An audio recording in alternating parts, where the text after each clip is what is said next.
All right, Steve, thanks for being here. It's great to have you on the podcast. Thank you so much. Appreciate the invitation. All right, so Steve Schulz is the Executive Vice President of Product Management at Informative Research. So I'll do some quick introductions and then we'll jump into topics here. We've got Brian Doyle, who's the President and CEO of Holden Advisors. And then Pete Morelli, who is a partner at Holden, and he also runs our sales practice, which we affectionately call price getting. So we'll talk a lot about those kind of topics today. The podcast, we will cover a lot of different things from price setting, price getting, negotiations, value. So I think a good jumping off point is to just get a better sense of you, Steve, your role currently, and what the company does, and we'll go from there. Yeah, thanks, Tracy. I've been on board with Informative Research for coming up on 4 months now. So still, acclimating, but the draw for me to move here was this is a company that since the mid-century, called 1945, 46 post-war period, was has been in the credit aggregation business. And so you think about big credit bureaus and everyone knows those names, but there are a lot of CRAs, or these consumer reporting agencies, that sit in the middle and that actually help the process of kind of packaging that information, delivering it in ways that are most effective for the lending community, cleaning up that data to help buyers, ultimately qualify for homes, et cetera. So we're primarily in the mortgage business, and that's been our bread and butter, is around credit. But more recently, we have stood up a verification platform, and that platform is essentially a waterfall type or cascading model that enables those same lender clients to move through all of the providers that are in the space. And depending upon if their primary motivation is cost savings, if it's speed, if it's depth of data, if it's, hey, I want the borrower engaged in the process, I don't want them engaged in the process. There are a lot of different ways in which you can answer those vital questions that are critical to ultimately underwriting a loan. Is this person who they say they are? Do they work where they say they work? Do they make what they say they make? And so, doing all that in a digitally driven way is really the future of where things are going with the mortgage industry, and just really exciting time, to be part of that and be helping shape that. That's cool. That's Awesome. really cool. And you've had a lot of different types of roles over the years. I'll say it seems like some sales, some marketing, like a mix. Can you tell us a little bit about kind of the span of the different kind of roles that you've had over your career? Tracy, I'd love to say that I was planful in all this, and that, a much younger Steve Schultz said, this is the career path and the route.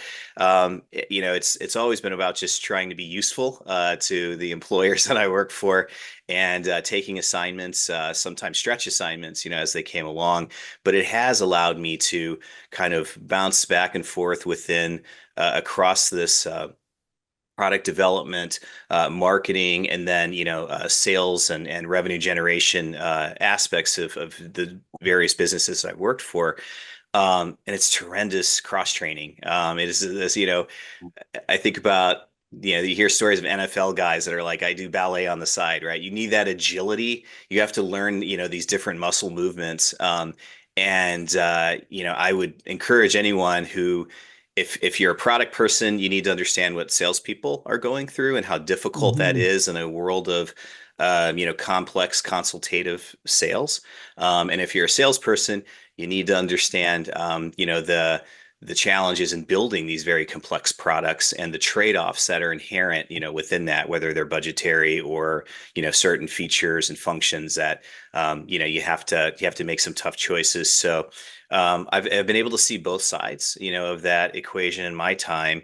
And I think it's made me better. And what I do now is, as a leader, I bring that into my teams. So if it is a product management organization, I want them to have some P&L responsibility, right? I want them to have some stake in the game. And so, we don't launch products that they don't have a tie to what's the market success of that product. It has to be a measure of the product person, not just does it work, does it look nice, do customers, enjoy using it? Is it having the revenue success that the business is ultimately seeking? Conversely, for a salesperson, it's I put them through a training where it's like you have to be able to articulate the value message, understand the pricing strategy, understand the ROI around the solution that you're selling. And if they can do that, they're kind of tapping into the product manager's mindset, and really understanding the product at a level of granularity that reduces the urge to discount and reduces the urge to sort of, well, I'll get back to you with those answers. Let me get my engineers on the phone. Let me, et cetera. Not that you can't have that supporting cast, but the acceleration of the sale comes when you have a well-informed and knowledgeable salesperson, around those solutions. So I think both sides can kind of reach over the fence a little bit and make each other better. Mhm. Yeah, it certainly helps. And Brian, Pete, you've seen a lot of this too, just in your experience. It's funny because I was thinking there's so many different roles that Brian and Pete have had in different, like from pilot and then Pete being on the other side with procurement. So from your experience, like, have you seen other things that help with not only the different types of roles, but also experiencing both sides of the house? Yeah, I'll go first for sure. I mean, when I was a individual marketing contributor and moved to being a sales leader, and when I was a marketing guy, I'm like, why are these salespeople not using my stuff? They're not concentrating. They're not focused. Like, what's going on? And I was in that sales job for about 2 weeks. And I'm like, oh, this is why they don't use my stuff. My stuff was not aligned with what they do, the process that they follow. And I was, I'm curious, Steve, just like when you moved from sort of product, sales support, those different roles that you had, and then you moved into being a salesperson, enterprise sales leader. What was the ahas for you when you got into that job and you're like, oh, I never realized that, whatever? Yeah, Brian, probably the most eye-opening was the amount of tailored messaging and sort of marketing to an audience of one, that ultimately has to happen when you're dealing with an enterprise level sales engagement. And so, we were, like you said, coming from that marketing background and that Mhm. you kind of have your product message and you say, well, if you just say these words this way, what's the issue? And then you start to understand that for those sellers that are experienced in that, they recognize that they're going to have to translate that message into really who's in that buying center that's actually going to influence and make that deal go, and what are their hot buttons or their what's going to resonate with them. And so sometimes I would find that a lot of companies do this. You kind of fall in love with the sound of your own message, and and you're kind of going through all the wonderful things about your solution and where we're the biggest or we're the fastest or we're the this, and ultimately those might not really be the points that are important to someone who on the other side is really zeroing in on risk, zeroing in on vendor stability, is this a partner that can co-innovate with me? Is this someone who can help me really untangle and define a new way forward? Not just kind of, sell me a solution that, maybe rinse and repeat they've sold to others. And so I think that was really the eye-opening piece was, getting into very tailored proposals. It takes a lot of work, and it takes a Mhm. lot of inside knowledge of who you're selling to. We had a president at one of the organizations I worked for that said, that's how you earn the right to sell, is if you understand that company and how data moves and how cash moves, and within that organization, now you're at a place where you can you can speak their language. Steve, what you Yeah. just said resonates with me, not only for that tailored messaging, but at the, call it customer segment, ICP level, you might have those value messages that yes, you'll have to tailor, but to your point about selling to an individual, there's emotional components there too. Like what is going to get them forward in their career? What are they scared about? What are their fears and risks of just even partnering with you and trusting you? And those are things that an individual value message doesn't even start to scratch the surface on. So that's where the the relationship, the trust, kind of all those nuances come into play. You can't just have something generic. It's always has to be customized to the situation and really understanding the true, like the full person in that scenario. Yeah, I'll tell you, Pete, there are a lot of scenarios in my current role where we go in as a team with an intent to begin the influence, journey, right? But we're not aiming for a sale in that, moment, that month, that quarter, maybe even that year, because we know that we're going to have to just be consultative, provide education, and sort of table set. And sometimes it takes, quite a while, but if you've come to them a few times with valid insights and not the sale, then surprising or not surprisingly, they come back to you and say, okay, now that we are ready to buy, you did that in that measured way and you built that trust. So one of the things that we thought it would be good to get into is RFPs and reverse auctions. I'm just jumping topics because I added in RFPs because I think it's worth kind of talking about what these two things are, how they show up in sales environments, and then how to think about them, kind of some of your experiences in the past in getting these types of requests and how that's all gone. So maybe a good starting point, either Brian or Pete, can you talk about what's the difference between an RFP and a reverse auction? And then we can get into some examples.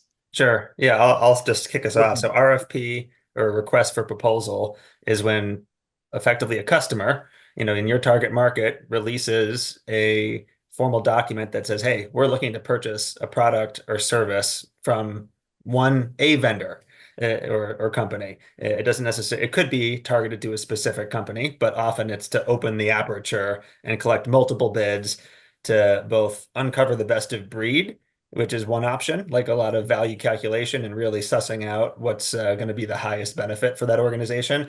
And the other one can very much be, as we'll call it, kind of a poker playing tactic of driving price down. Or in some ways, just truly identifying the lowest price because they're a price buyer and that's all they care about. So in some way, shape, or form, it's kind of opening the aperture and trying to get more bids in the funnel for several purposes. That's one like key element there. And then the second one is in the reverse auction. It's one of the most draconian methods in this RFP, where you're basically asking everyone without necessarily having conversations to suss out what the differences are. Just give us your best price. And, we're not going to interact with you. We're not going to ask you questions. We're not going to have you caveat it. We're going to put a very specific template and form. You shall provide the data. You will give us an answer. And then in real time, we'll either tell you won or you need to go back and sharpen your pencil. If you want to stay into the next round, you better cut your price another 10%, 20%. And as long as you keep complying, they will keep surprised. You made it to the next round. Let's see if you sharpen your pencil again. Right. Yeah. There would be almost no situation where they said, thank you, Pete. That's a really fair offer. Let's stop there. Yeah. If you already lowered your price once, let's go back to the well.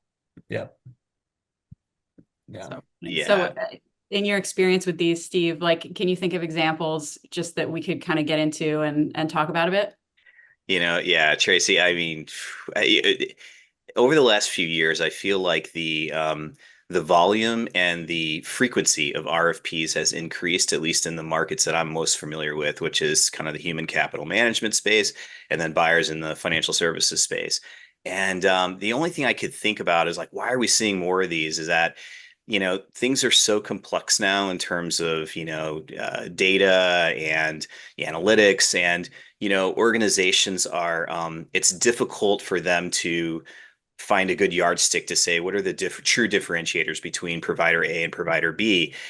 But the RFP to me is like it's I guess it's an okay mechanism for sourcing commodity goods. I think it's a terrible method for sourcing services, professional services, SaaS, cloud-based technologies that it's going to come down to who's the best partner, not who's the best vendor.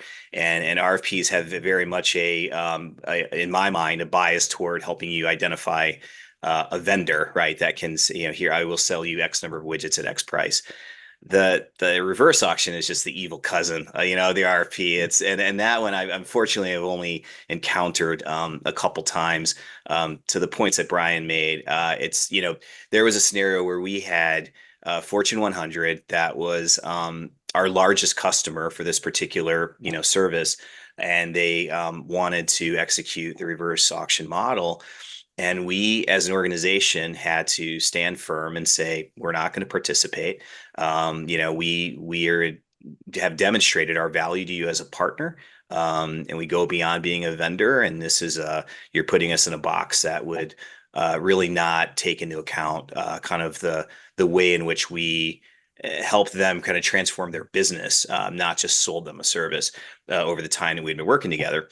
So when we did that, you have to have a lot of organizational fortitude, and you got to link arms, and all the way up to the CEO's office, maybe even a few board members. You got to know everybody's on board with this, because if you say we're not going to participate and they say, okay, thank you, the implications were, in the tens of millions of dollars. So end of the day, that particular client said, okay, we understand. We will negotiate with you in a kind of a fair and one-on-one type of way. And we were ultimately able to retain that business, and without substantial discounting. So I haven't yet come into a scenario where I would actively participate in the reverse auction. Maybe it's out there, but that's a tough one. RFPs, are sort of a necessary evil. Holden, commonly talks about the red flags, and we've seen those, right? In terms of our, you get that late RFP request. You get a super short timeline to respond. You have language that is clearly favorable toward an entrenched incumbent, in the way that they're posing the questions to you. Things like that have at times been enough evidence to us to say we're not going to participate in this RFP. Now, when we do that, we don't just say thanks but no thanks. We would take a proposal that would be somewhat customized to that particular buyer, and we would send that over and say, this is who we are. Something that wasn't going to consume a ton of calories on our side, but it would basically say, call us if you change your mind. But if they're going to go the RFP route, then at least that way you're not just chasing something that you're not going to win. You mentioned that the phrase, I think you said organizational fortitude, and I know, I've been in the situation, I think it was one of those situations you're describing, where the senior leader on your side actually called me directly and said, "Is this what you believe too?" I said, "I totally believe that." But how do you influence that if you know it's the right thing to do, not going to bid in this reverse auction? How do you influence those others to give them the organizational fortitude that you believe they should have? Yeah, Brian, I think in that particular scenario, it was reminding the organization of the ground that we had covered together with that particular buyer, and the amount of customization, the amount of, again, just truly innovative things that we had collectively built together, helping them understand, the rip and replace aspect of this would be, incredibly challenging for this particular buyer.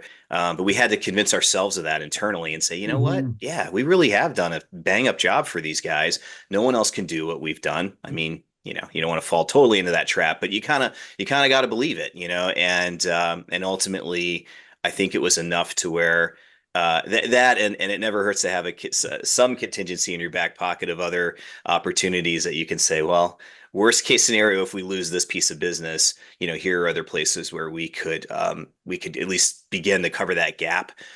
So that's never hurts when you're talking to the C-suite. Well, it sounds like, you mentioned this before, you had done the homework to understand what mattered to that customer, what they perceived as value.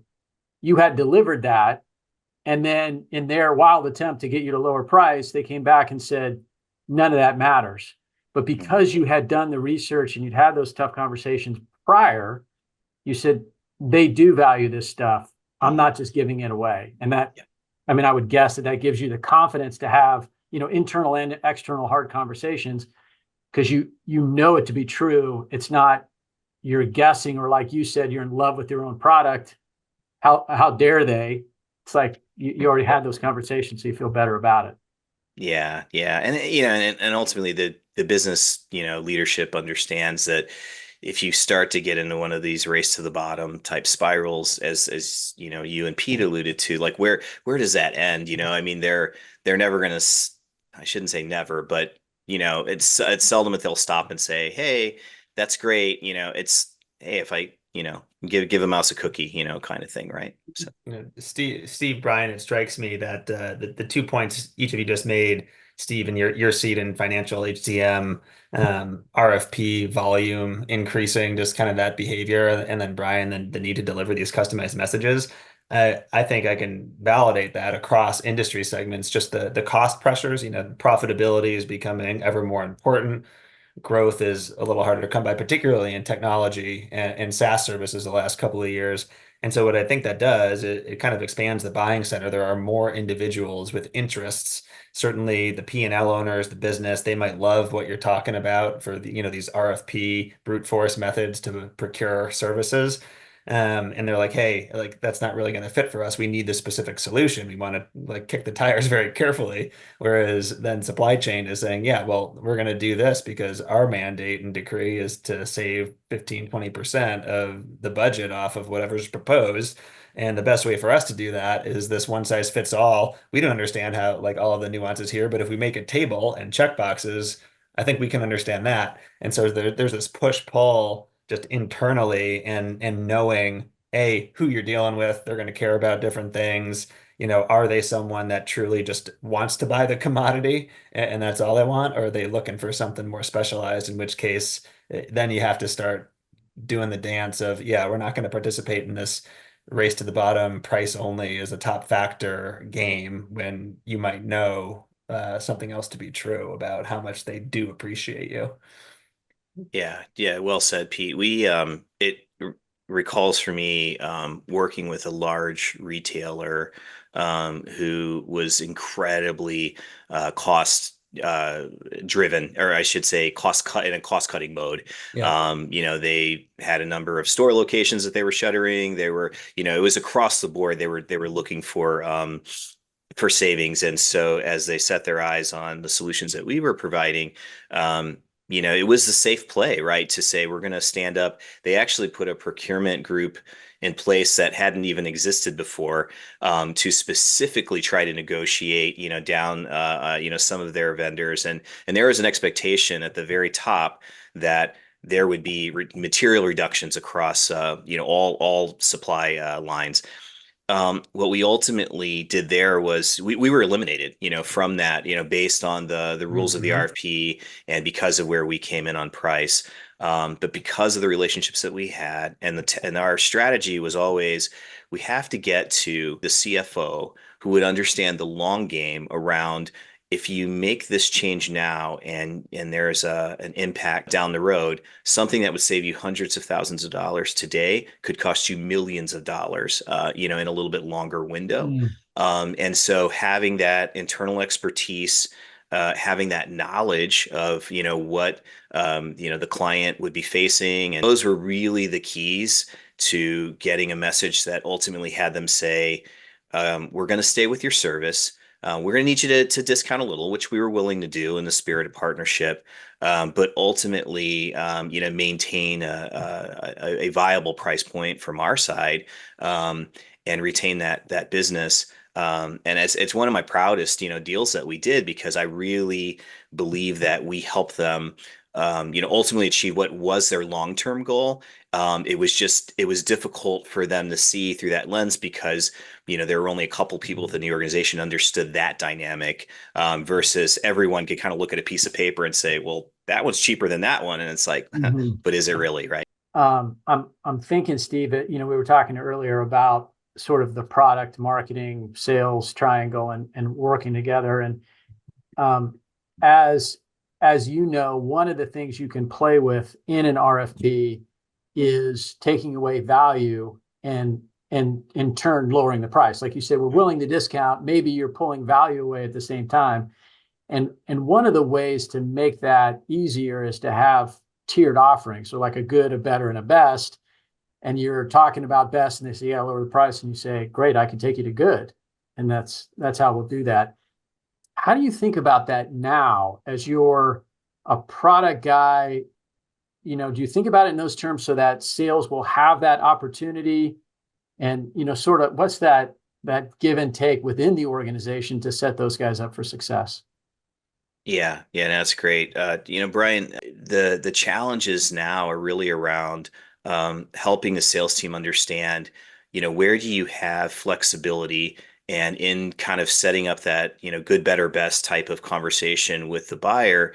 Can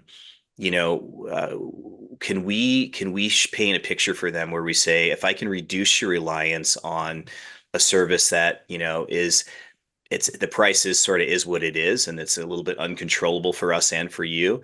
But if I can show you alternatives that will ultimately help you achieve the same goal, and I've got more, control over the cost of that production and therefore the margin, then that's really the place where we try to get creative. That's where we can propose things that maybe are not obvious to the buyer initially, and maybe not even obvious to our sales folks until we kind of whiteboard that out and kind of again, I use the word co-innovate a lot, but maybe find a unique workflow that isn't even in market for us at that time. It's interesting because in your current role at Informative Research, there might be some differences to what you've had in the past. And let me tell you what I mean. But by that is we've sort of been talking around this concept of it's important to identify your buyer type. We didn't kind of define what those are specifically, but if you're dealing with someone that all they want is a commodity solution, we'd call that a price buyer. And then your strategy becomes very different. You're not going to try to